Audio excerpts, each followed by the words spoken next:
Hi guys, I'm Andy from Potters Videos. Now, just bringing you my system update. Now, not much has changed really. Just giving it a quick clean. Just give you a quick tour on the box. The side, the back panel, rear,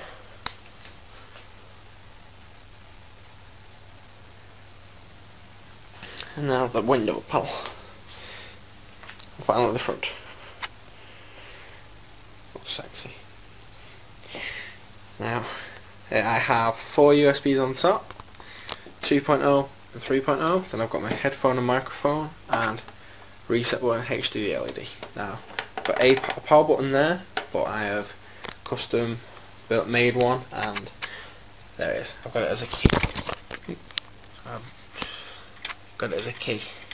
It's like a little. Switch hands a second. A little key. No, it's not switched on because it's not plugged in. Got my fan controller there. So I'll take the side panel off.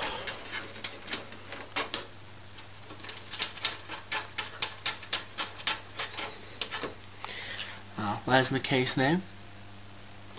It is a Salmon at 11 plus.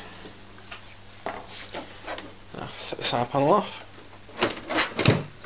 Very hard doing this with one hand. I've got the window there. I got a little 80mm in the side. That's been covered by that little housing there. So let's get inside now. I've got my CPU cooler there. I've got my 8GB RAM.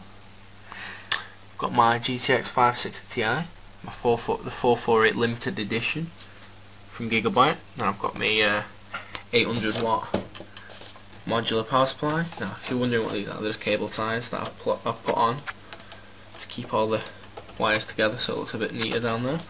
Then I've got my 4 drives. I've got an 80GB just for music. I've got a terabyte for films, games, and like TV programs and recording too.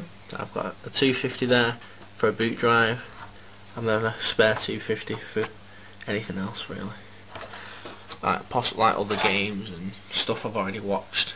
I've moved films that I've already watched onto there sort of thing. So I've got my 4 fan controller at the front, which lights up blue, which is kind of daft considering my case is like I've got half blue lights, half green lights.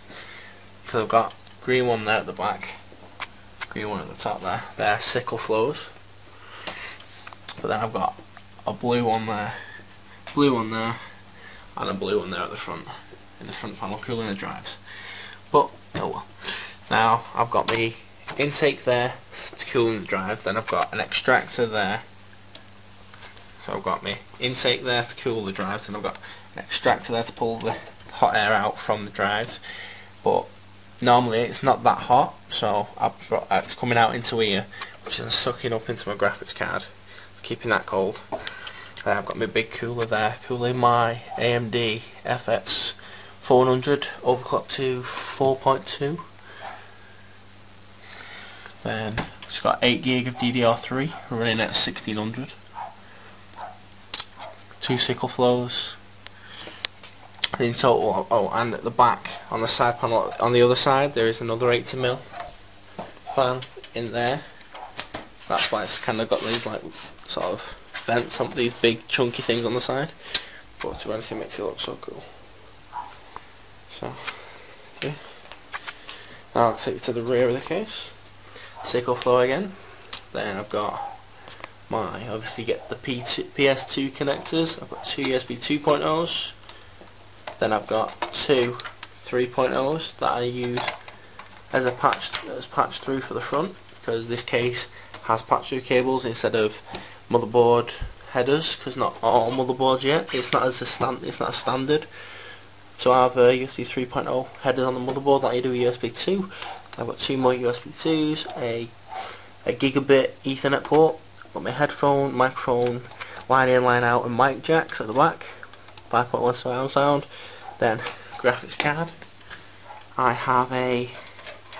have dual DVIs.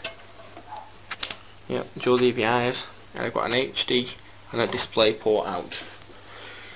Then I have my Ethernet card, my wireless Ethernet card. Now it's a think it's a 400 or 3, call it 300. I'm not too sure. A 300 megabit a second Ethernet card. Good stuff, good stuff. I've got my two 6-pins in there, running all the way around the back, so I've got it all cable managed down the back. It just looks a bit of a mess there, because I haven't got enough space in this case. My only regret with this case, you do not get a lot of cable management space. So what I'll do, I'll put it back in my room now that I've cleaned it, and I'll switch it on for you, so you can see it in the dark, like lit up.